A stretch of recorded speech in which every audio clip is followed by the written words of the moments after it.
Antes, cuando tenía ahorita la había visto, ya, o sea, yo siempre le dije, no, pues la neta, vente conmigo, porque tenemos muy lamentada bien cabrón.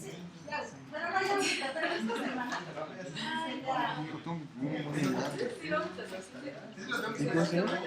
Y como cuando llevamos como 3 meses, me dijo, pues va, vamos a darle cuando le dije. Dije, no, perdóname, Aunque seamos pero tres, tengo que quiero hacerlo. que hagamos 15 minutos. Sí, hubo quienes fueron 3 y hicieron 15 minutos. ¿En este grupo? Guau, mi nariz es tan grande que te puedo... Hablaremos. ¿Ya está grabando? ¿A poco no lo calcularon para 15 minutos? No, sí, pero me pregunto. Para ver la rapidez de las palabras. Ajá, para Yo ver. Claro, claro, bueno, pues empecemos. No dejen que yo me distraiga. Yo soy fácilmente distraída, así que por favor. Ya está lista.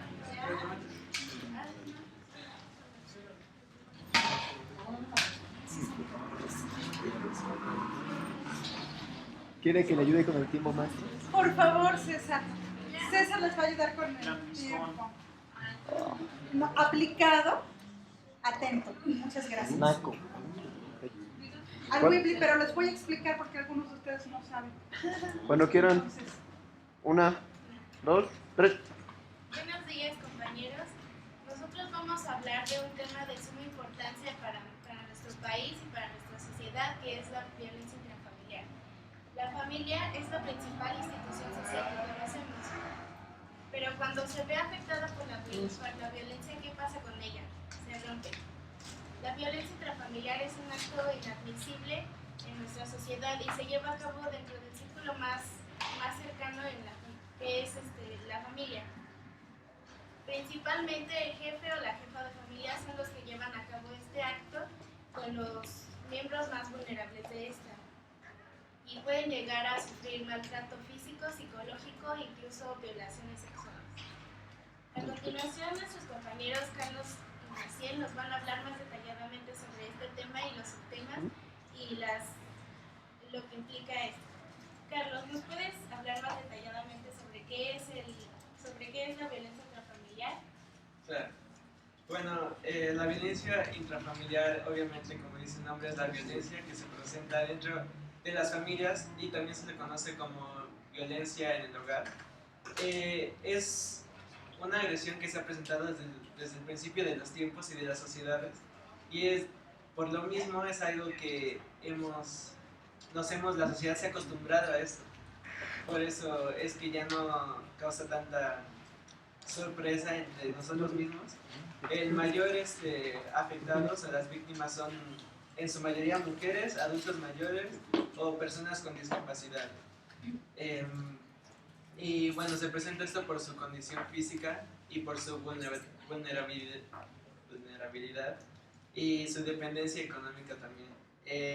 Bueno, y en la mayoría de los casos el agresor es un hombre, y básicamente esto se debe porque vivimos en una sociedad sexista en donde el hombre es visto como un proveedor o inclusive un castigador en la sociedad. Los doctores piensan que esto es como un proceso de comunicación distorsionado, ya que al agredir a la víctima, el hombre dice que es como que está tratando de comunicar o reeducar a la persona. Como dijo mi compañera Diana, existen varios tipos de violencia intrafamiliar, entre ellos es la violencia física, pues, bueno, los golpes, la sexual, que implica violaciones sexuales, y la psicológica, que bueno, es obviamente puede ser verbal o también económicamente. En un estudio que hizo Gavi, de los 108.392 casos que se presentaron entre 1992 y 1998, el 85.6% de las víctimas fueron mujeres y el 14.4% fueron hombres. Y obviamente los hombres, la mayoría fueron niños y adultos mayores. En las fases de la violencia intrafamiliar, empieza con la acumulación, que es cuando empieza la parte verbal, la parte como que empieza a ponerse tenso.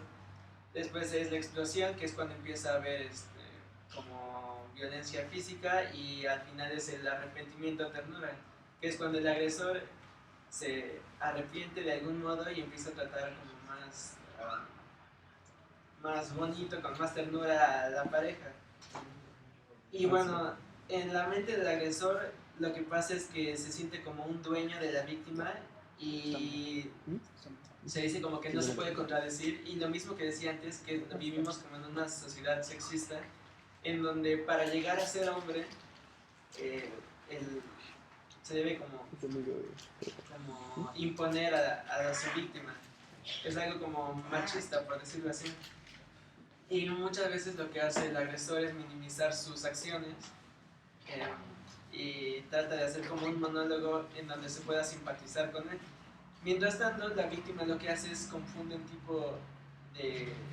Bueno, tiene como un tipo de sumisión, lo cual lo confunde con el amor. Y en algunos casos, ellos mismos dicen como que ameritan el castigo. Es decir, que, bueno, me pega porque me quiere, ¿no? Es algo raro. Y bueno, se dice que el agresor aprende este tipo de conductas violentas desde su infancia y su adolescencia, que fueron traumáticas. Y bueno, en las estadísticas dice que que las víctimas tratan de desligarse de su agresor entre 3 a 5 veces antes de irse definitivamente. Como menciona mi compañero, la violencia intrafamiliar no es solo de hombres a mujeres, sino también de mujeres a hombres. Y se han creado varias instituciones para la prevención de estos. Uno de ellos es el Programa de Prevención y de Atención Intrafamiliar y de Género. Nuestra compañera Maciel, ¿qué es lo que está haciendo el gobierno para contrarrestar este problema? Bueno, para iniciar tengo que mencionar unos números.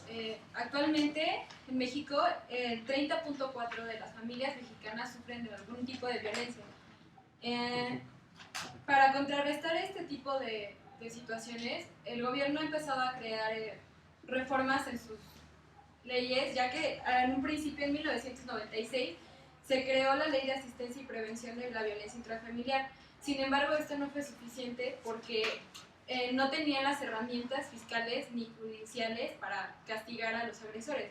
Entonces se comenzaron a hacer estas reformas donde se comienza a plantear una forma de conciliación entre las partes, es decir, que el agresor haga un convenio con el que lo agrede, con la víctima, y se pongan de acuerdo y digan, pues no quiero que se acerque a mi casa, entre otras cosas, y ambas partes tienen que firmar y estar de acuerdo.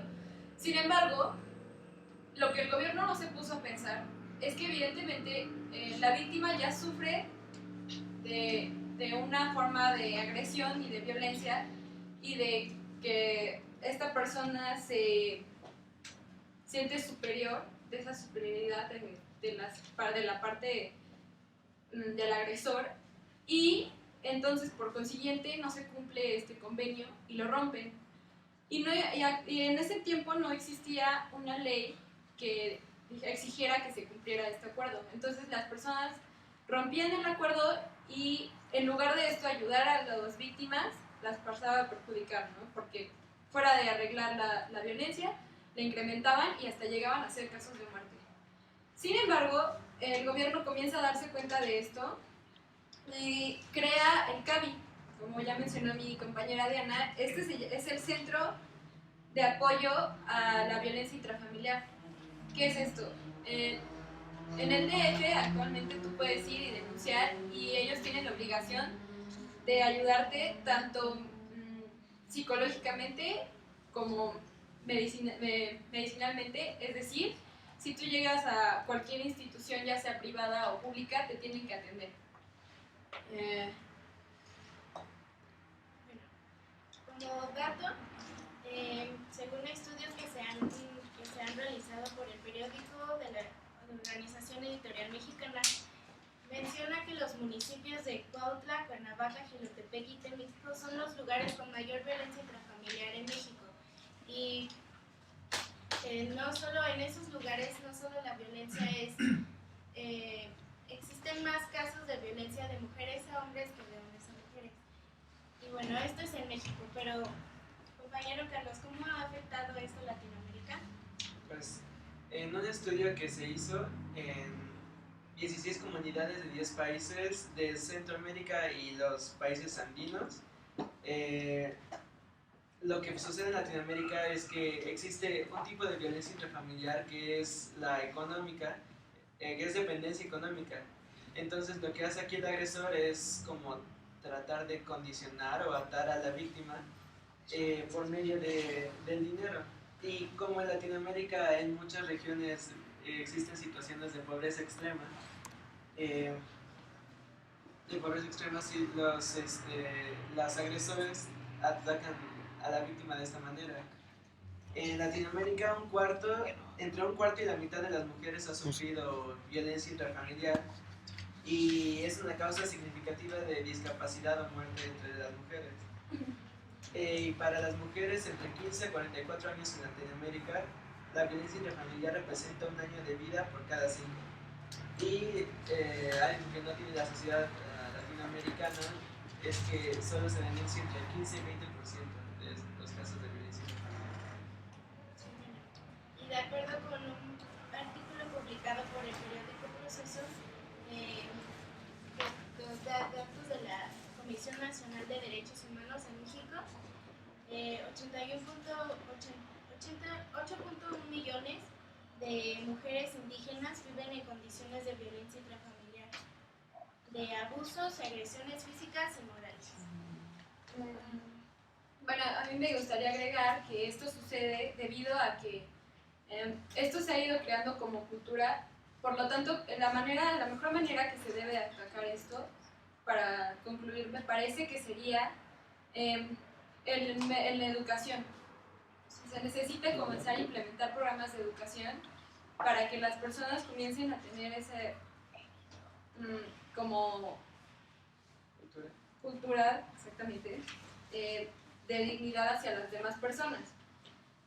Si bien no se han aplicado correctamente las leyes, se han intentado crear reformas para que se puedan aplicar, pero el problema radica en la cultura que tienen las personas, porque los jueces, por ejemplo, creen que es un asunto del sector privado. Sin embargo, no, eso es un problema que nos está afectando a todos como sociedad, ya que la familia es el núcleo de la sociedad y se tiene que atacar porque es un problema muy grave. O sea, nos está afectando a todos por igual. Gracias. Igualmente, para finalizar, compañero Carlos, ¿cuál crees que sea el tratamiento adecuado para esta situación? Según el doctor Wally Sánchez, el tratamiento es una terapia que lleva mucho tiempo y, bueno, claro, como ya lo habíamos mencionado antes, estas conductas empiezan desde niños y adolescentes, por lo mismo se tarda muchísimo tiempo en tratar, en curar este tipo de conductas. Lo primero que se hace es una evaluación especializada para establecer las conductas peligrosas, porque como en todo existe un rango de violencia y digamos que los menores, los agresores tienen un rango menor, los que solo es verbal, a los que, bueno, ya lo más alto es los abusos sexuales o los abusos físicos. Y también algo que se debe dejar en claro en las parejas que sufren este tipo de abusos es que el tratamiento no ayuda a volver a juntar la relación, sino a corregir las conductas violentas que tiene el agresor y a canalizar la energía para que esto no vuelva a suceder, aunque en la mayoría de los casos existen reincidencias. Y también una parte importante es la prevención, en donde se necesita, como la participación social. ¿Alguien tiene alguna pregunta? Sí. Yo considero que el problema radica, es un problema grave, pero yo siento que el problema está en que las mujeres, por ejemplo, que son maltratadas, les cuesta hablarlo. Entonces, ¿ustedes por qué creen que ellos permanecerían en una relación abusiva? Por lo mismo que mencioné antes, que las mujeres pueden distorsionar su forma de pensar y piensan que la sumisión es una forma de amor. Y lo que decía, como que una mujer dice, ay, bueno, me pegan porque me quieren, ¿no? Es una distorsión de su Sí, pensamiento. es una cultura que se ha ido formando a lo largo de Una los cultura años. machista. Una cultura machista y que las mujeres son sumisas ante esto. Y no es que no quieran protegerse, sino que sí lo hacen, pero a pesar de hacerlo, siguen sufriendo esos maltratos. ¿Y ustedes creen que se ha debido a las medidas que ha tomado el gobierno? Hasta cierto punto, sí. Son medidas que no han sido estudiadas realmente. Se tiene que hacer un estudio más complejo y de campo para poder realizar este tipo de intervenciones, porque no puedes llegar a intervenir en un núcleo de familia así nada más porque sí, ¿me explico? Tienes que hacer como un estudio psicológico de la familia. Y eso es algo complicado, pero se tiene que empezar a realizar de alguna manera. Yo en un principio mencionabas una estadística fallida por parte de la ley que se promovió en cuanto a la violencia intrafamiliar. Mencionas que la ley no tuvo efectos. Sin embargo, sí, yo creo que sí tuvo efectos, sí, pero las personas no sabían o no recurrían al órgano de instancia que era el Ministerio Público para acotar que su pareja las golpeaba o así. Entonces, considero que es importante recalcar que en gran parte las leyes que se modificaron fueron en torno a esta violencia. Por ejemplo, inclusive de la violencia sufrida surgió una modificación en el artículo 242 bis que menciona que justamente existe la figura de feminicidio cuando existe violencia familiar. Entonces yo creo que este es un punto muy importante porque justo es la reforma dentro del Estado de México. Sí, estoy de acuerdo y sí mencioné que no... Ajá, pues sí, termina la respuesta. Sí estoy de acuerdo que no mencioné, no quise aburrirlos con los artículos, aquí también yo los traigo. Tienes razón, hubo una reforma, sí se aplicó. Sin embargo, como mencionas, no es que no funcione también, sino como que no se aplica como la ley. O sea, aquí todos los mexicanos sabemos que existe como tal, sí pero no se aplica como la ley. O sea, puede estar muy bonito en la Constitución, en la ley, en el Código Civil Penal del Distrito Federal y del Estado de México. Sin embargo, yo lo que menciono es que no se está aplicando como debería de aplicarse. Porque ese es el problema que yo encuentro. Ajá. Sí se aplica, sin embargo las personas no conocen cuál es el método para seguir. Es que tú estás viendo como si fuera una utopía. O sea, como si el gobierno sí hiciera lo que dice que va a hacer. Bueno, pero es Yo lo mencioné como problemática principal de que no se cumpliera. Como problemática principal es que el gobierno no cumple lo que dice como se dice. Bueno, pero sí, así no, o sea, sí que a mí no me importa. Disculpen, no puede haber un diálogo. Esto es importante, si me permiten intervenir, nos ayuda a aprender. Acuérdense que vamos a tener el siguiente ejercicio, queridos, César y todos los demás. Les cuento, el siguiente ejercicio lo vamos a tener con público externo. Ya sea que nosotros nos vayamos a las escuelas, que nos toca una escuela secundaria, eso ya lo sabemos, y nos toca tercero de secundaria. O que nos quedemos, y entonces los que se quedan van a tener un público más heterogéneo. Va a ser personal de planta física, o van a ser madres de familia, de chicos de primaria o chicos de preparatoria. Entonces, ¿qué pasa? Va a suceder algo como esto. La gente quiere participar y es muy importante que quiera participar, eso es lo que nosotros buscamos. ¿Sí? Va a haber gente informada, igual que Ale.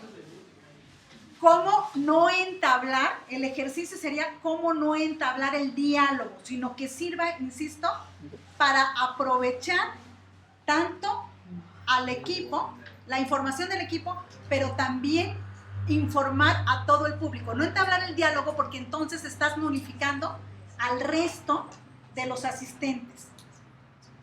¿Sí? Entonces, nosotros como compañeros, lo que tenemos que hacer es, tengo esta duda, poder sintetizarla lo mejor posible para que el equipo la entienda. Incluso hasta podemos servir, esto se llama en la televisión, se las pueden llamar como paleros. Perfecto. O sea, puede servir, tengo mi duda, la quiero expresar, destapo la discusión y dejo que los demás pregunten, ¿sí? Pero yo, que soy estudiante, necesito poder sintetizar. Y necesito también respetar al otro. No lo estoy diciendo como regaño, sino como aprobación, observación también. Aprobación a que eres una persona informada, eso está muy bien. Perfecto. Le dices, perfecto. Te responde, perfecto. Ahí se queda. No más pie porque además es un tiempo valioso. Ahorita, por ejemplo, me doy el lujo porque ya nada más pasa otro equipo y ya, ¿no? Pero imagínense, en el ejercicio, con público externo, tenemos hora y media con otros profesores que son menos relajados que yo, se atacan. Ajá. Y al público el caso es aprovecharlo también. Entonces, muchas gracias, queridos. ¿Vieron que sí les dio? Hasta les hizo falta tiempo, ¿lo vieron? Ok. Las preguntas son antes o después de la conclusión. Ok, tú lo decides. Yo prefiero que sea antes de la conclusión, pero insisto, moderador tiene que verse muy ducho porque tiene que medir esto para poder concluir. Mira, yo tengo laptop. No, Listo. Ducho es No se la voz, se la pregunta para que sí, o sea, ahí sigue todavía, creo. ¿Sí se grabó?